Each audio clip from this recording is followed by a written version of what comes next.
Bonsoir à toutes et à tous, c'est TMK Foot. Aujourd'hui, on se retrouve pour le débrief du match d'ouverture de cette CAN 2025 qui oppose le Maroc, tout naturellement, donc qui joue à domicile ce soir, contre les Comores. Victoire 2-0, malheureuse, j'ai envie de dire, pour les Comores, pour le Maroc, donc 2-0 pour le Maroc.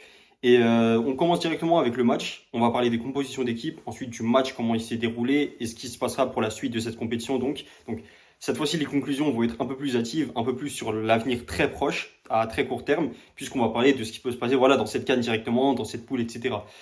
Pour les compositions d'équipe, je vais vous les mettre ici, mais en même temps, je vais vous les citer, je vais les lire parce que j'aurai du mal à connaître tous les joueurs parce que bon, je m'y connais un peu moins sur le continent africain pour être tout à fait honnête. Et en plus de ça, je connais pas tous les joueurs. Donc voilà, il y a certaines équipes, je connais un peu comment les tendances, mais je connais pas tous les joueurs. Donc ça va être difficile de venir et vous les citer, voilà, on va dire par cœur comme je peux le faire parfois pour le PSG ou d'autres équipes. Donc là, on va commencer. Je vais vous mettre d'abord le Maroc ici, avec Bounou au cage, comme d'habitude. Et en défense, ce sera la charnière centrale Romain Saïs, qui est sorti très tôt et remplacé par El Yamik. Donc techniquement, on va dire c'est El Yamik. Naïef Aguerd à ses côtés. À gauche, ce sera... Enfin, sur la compo, c'est écrit que Salah Eddin joue à gauche, joue à droite, pardon, et Mazraoui à gauche. Mais sur le terrain, j'ai l'impression que c'était l'inverse. Donc je vais quand même dire que Salah Eddin était à gauche et Mazraoui à droite. Milieu de terrain, Brahim Diaz, Amrabat et Ounahi. On le connaît assez bien de façon générale celui-là. Et en attaque, c'est Saïbari. Encore une fois, il est montré à gauche, mais pour moi, il a joué à droite. Et El Ainaoui de l'autre côté. Et Raimi en numéro 9, qui a malheureusement raté son pénalty ce soir. Donc de l'autre côté, là, je vous affiche cette fois-ci les Comores.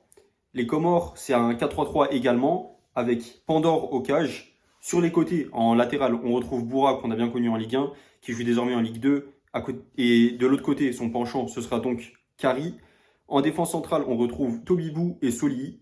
Au milieu de terrain, cette fois-ci, Mohamed, Youssouf et Selemani. Selemani qu'on connaît assez bien quand même. Vraiment, c'est un visage, on va dire, qui m'est familier. Donc lui, par rapport aux autres, c'est un joueur que je connais un peu plus. Je ne vais pas dire que j'ai analysé, j'ai cerné son style de jeu ou autre, mais qu'on connaît un petit peu plus.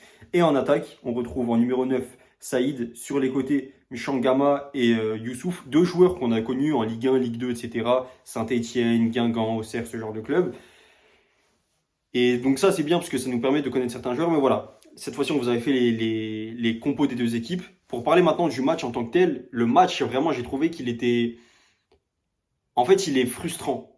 Je pense que c'est le bon terme de quel côté qu'on soit par rapport à ce match-là. Parce que je trouve que, bon, d'un côté, les Marocains, ok, vous avez joué un minimum, vous avez proposé des choses, vous avez essayé, vous avez tenté, vous avez eu des occasions, vous avez raté, c'est une chose. De l'autre côté, les Comores, ils ont fait la même chose. Et bon, la différence entre les deux, c'est que les Comores, ils ont beaucoup moins de qualité, ils ont beaucoup moins de joueurs d'individualité qui sont forts, qui jouent dans les meilleurs championnats du monde. Là, si on parle juste de la compo du Maroc, je vais vous citer juste dans les championnats où ils jouent. Ils jouent quand même en première division, donc des Pays-Bas, en Hollande. Il y en a un qui joue en Italie, l'autre qui joue en Espagne, l'autre qui joue en Italie, l'autre qui joue en Espagne encore une fois, un autre qui joue à Manchester United, l'autre qui joue... Bref, vous avez compris, c'est des joueurs qui jouent tous dans de très grands clubs ou à minima dans de très grands championnats, soit l'un soit l'autre.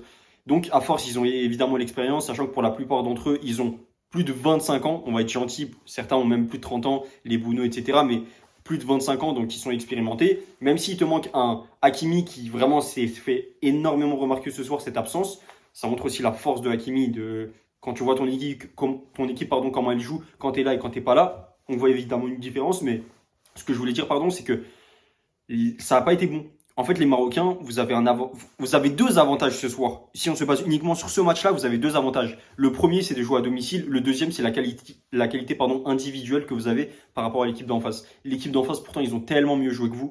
Et comme je l'ai dit dans mes débriefs de TikTok, vraiment, je suis très sérieux et très honnête là-dessus.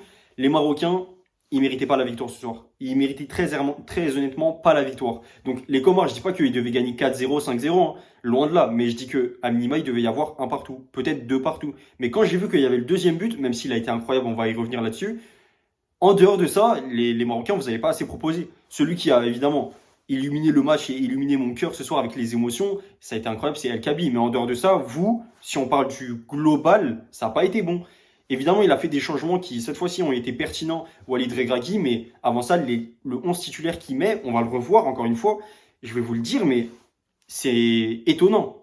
Alors, je dis pas qu'il a mis des joueurs hyper mauvais, hyper gaze, etc. Non, loin de là. Mais que certains, on peut se poser la question, mais pourquoi il joue déjà, non seulement pourquoi il débute le match, et pourquoi il débute le match à ce poste-là. Par exemple, certains joueurs dont je me pose la question, c'est notamment en attaque, Saïbari, El Ainaoui.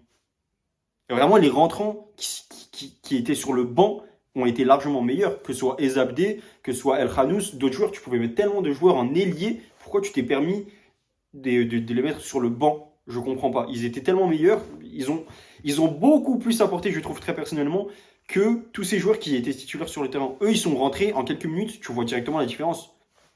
Je comprends pas. Saïbari, c'est pas un joueur de côté. Il fallait, je pense, le mettre plus dans l'axe, au milieu de terrain ou autre. Et dans ce cas-là, c'est beaucoup plus pertinent parce que si Saïbari, en plus, tu le mets au milieu de terrain, ça fait que tu libères une place pour Brahim Diaz derrière, qui notamment a été buteur ce soir. Mais en dehors de ça, tu peux te dire, bon, bah, Brahim Diaz, je le mets en ailier. Brahim Diaz, je le mets à un autre poste. Faux neuf, ce que tu veux, je m'en fiche. C'est pas la question. Ou alors, Brahim Diaz, tu peux le mettre sur le banc. Mais ça aurait été beaucoup plus pertinent de faire ça que Saïbari en ailier parce que il n'a pas été bon ce soir, je trouve. Peut-être qu'en club, je regarde pas spécifiquement le PSV, donc je sais pas, mais peut-être qu'en club, il joue à ce poste-là. Là, ce soir, avec le Maroc, ça n'a pas été bon. Il a tenté des choses, il a vraiment tenté beaucoup de choses. Et comme je le dis à chaque fois dans mes débriefs, moi, j'aime bien les mecs qui tentent des choses, puisqu'au bout d'un moment, ça va leur sourire. Sauf que les choses qu'il a tentées, avec tout le respect, c'était débile, c'était pas les bons choix. Il a fait des mauvais choix en plus de ça. Donc, quand tu te dis, bon, il y a un mec qui est comme ça, qui tente des choses et au final qui fait des mauvais choix, c'est très impertinent. Au final, il a changé et vraiment, j'attendais pendant tout le match qu'il le fasse changer, qu'il le fasse changer, qu'il le fasse changer. Il a mis énormément de temps à faire ce changement-là, Walid Regragui. Donc, moi, je remets pas toute la faute sur les joueurs. Je remets aussi une faute sur l'entraîneur et il n'a pas été bon ce soir. Et comme je vous l'ai dit, c'est étonnant et c'est marrant parce que je suis en train de les critiquer comme s'ils se sont pris un 3-0 dès le match d'entrée. Alors que non, ils ont gagné 2-0. C'est super bien pour la poule. Tu commences avec 3 points. C'est top. Si on s'arrête à une conclusion où on regarde uniquement les stats, bon bah c'est top. Tu gagnes 2-0, clean sheet, toi t'as mis 2 buts, bon bah ok, t'as fermé la maison derrière, merci pour tout, au revoir. Non, c'est pas le cas. Là, ce soir, ça n'a pas été bon. Ça a juste pas été bon. Les Comores de leur côté, comme je vous l'ai dit, ils ont fait des choses, ils ont tenté beaucoup, beaucoup, beaucoup. Et vraiment, J'en ai parlé dans mon TikTok, désolé, mais en une minute, j'ai résumé un truc que je pourrais vous raconter pendant 14 minutes ici. C'est que vous êtes respectable, vous avez joué d'une façon très honorable, vous avez tenté beaucoup de choses, vous avez une équipe qui se connaît assez bien entre eux, il y a une cohésion d'équipe, vraiment elle est top, elle est parfaite. Donc pour tout ça, vraiment, vous pouvez en ressortir la tête haute de votre match, mais vous n'avez pas été honteux ce soir. Juste, l'équipe d'en face est supérieure. Malheureusement, parfois c'est comme ça dans le football. Et quand on sait que voilà, certaines équipes où ils ont plus de binationaux, etc., ça c'est un autre débat, on ne va pas rentrer dedans ce soir.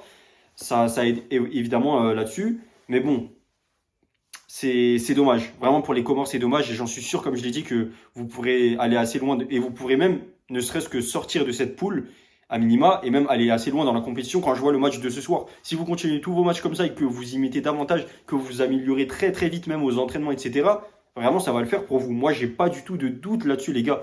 Les Comoriens, ça va le faire. Je suis vraiment très sérieux et très confiant là-dessus. Après, bon, les Comores, on sait que c'est pas une équipe non plus ultra gaze. Elle a déjà impressionné, elle a déjà étonné, elle a déjà choqué en Cannes. Donc là, le refaire, ce serait pas non plus la plus grosse surprise du siècle. Mais voilà, je tenais quand même à le dire, c'est très important parce que, évidemment, on est là à critiquer le Maroc, mais il faut aussi encenser les Comoriens parce que c'est pas juste le Maroc qui a fait un mauvais match de son côté. Ils ont fait un mauvais match parce que les Comoriens leur ont rendu la tâche difficile. Ça, c'est quelque chose à noter également. Forcément, derrière, après, comme je l'ai dit, bon, je vais me répéter un peu, mais c'est la conclusion, c'est que les Marocains ont été meilleurs, tout simplement. Ils ont de meilleures individualités. Enfin, plutôt c'est ça, oui. Ils ont de meilleures individualités qui leur ont permis de faire de meilleures finitions pour, justement, avoir un score de 2-0. C'est juste ça. C'est pas ils ont fait un meilleur match en tant que tel. Parce que non, il y a beaucoup de choses. Ils ont tenté, même un coup franc bête avant la mi-temps. Naïf Aguerd, il a un coup franc, il le tente n'importe comment, il met une frappe. Bon, ok, t'es défenseur, ce que tu veux, mais on voit que t'as de la technique. On voit que tu sais gérer un ballon. Ça n'a pas été suffisant ce soir, malheureusement. Bref, c'est tout ce que j'avais à dire pour ce débrief. On va juste finir avec les tops et flops. En flop, je mettrais, je pense. En fait, ça dépend parce qu'il s'est rattrapé, mais j'allais mettre l'entraîneur du Maroc, Walid Regragui. Je pense que je le mets quand même. Vraiment, ça reste un flop. Parce que tu t'en es rendu compte beaucoup trop tard. Saïbari, le changement, comme je l'ai dit, tu le fais dans les. Peut-être il reste 10 minutes à ce moment-là, 15 minutes. Je ne sais pas si j'exagère, mais dans ma tête, ça a été super long le changement de Saïbari. Donc là-dessus, c'est dommage. Parce que soit tu le gardes, comme je l'ai dit, tu le mets dans l'axe, soit directement tu le changes. Si tu veux le considérer comme un ailier, il fallait le changer tellement avant. Donc ça, c'est dommage également pour le Maroc. Donc c'est vraiment lui que je mettrai en flop numéro 1 parce que bon, Les joueurs que tu mets au final, Saïbari, il a tenté la même chose pendant tout le match, c'est pas de sa faute. Le mec, c'est sa façon de jouer peut-être. Donc, je lui en veux pas personnellement. Mais Walid Regragui, par contre, il aurait pu faire des choses où tu te dis, bon, tu vois que ça marche pas, fais autre chose. Et quand je dis ça marche pas, je parle de la qualité sur le terrain, attention. Je dis pas que au final, tu perds le match ou autre. Ça, c'est autre chose comme conclusion. Mais si tu veux viser l'excellence, parfois, tu peux viser ce genre de choses. On sait que c'est pas toujours le cas de Walid Regragui. Parfois, son objectif premier à lui, justement, c'est plutôt la victoire qu'autre chose. C'est ce qui leur a permis d'ailleurs d'être demi-finaliste de la Coupe du Monde, la dernière Coupe du Monde, justement. Mais tu restes quand même un flop. À mon sens, dans ma façon de voir les choses, dans ma vision du foot, etc., ça reste un flop ce soir. Attention, je parle uniquement de ce soir. Et en top, je mettrais vraiment les Comoriens. Les Comoriens, de façon générale, ils m'ont fait plaisir. Et petite touche bonus, parce que comme je l'ai dit, j'ai bien aimé son match, Naïf Aguerd. Donc ça a vraiment été top. Et dernière petite note concernant le match, parce que c'est important, on n'en parle pas assez parfois, l'arbitre, il a vraiment fait un super match. Vraiment, toutes ces décisions ont été bien prises. Parfois, il y aurait pu y avoir penalty, ah mais non, je regarde la VAR, etc. Il a pris les bonnes décisions, je trouve. Vraiment, ça, c'est quelque chose à noter. Je ne sais pas si ce sera le cas pour tout le reste de la compétition, mais ce soir, l'arbitre a bien fait son job. Vraiment, félicitations, monsieur. Je ne sais pas comment il s'appelle, mais il a été vraiment très bon. Pour les conclusions, donc ce qui peut se passer pour la suite, etc., ce qu'on peut espérer pour les deux équipes, je vous l'ai déjà dit pour les Comores.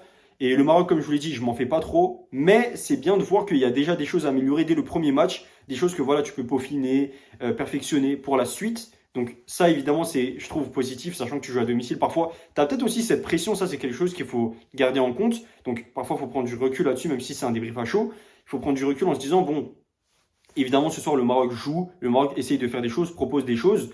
Mais il y a peut-être la pression de jouer à domicile. Ça, c'est une chose également à prendre en compte. Donc, vas-y, pour le premier match, on sait que tu vas pouvoir sortir de cette poule normalement et que tout se passera au mieux pour que tu puisses jouer au moins les quarts, les demi-finales, même si ton objectif, on le sait très bien, sachant que tu es à domicile, c'est de remporter cette canne qu'ils attendent depuis si longtemps. Mais pour ce premier match, comme je l'ai dit, ça reste intéressant.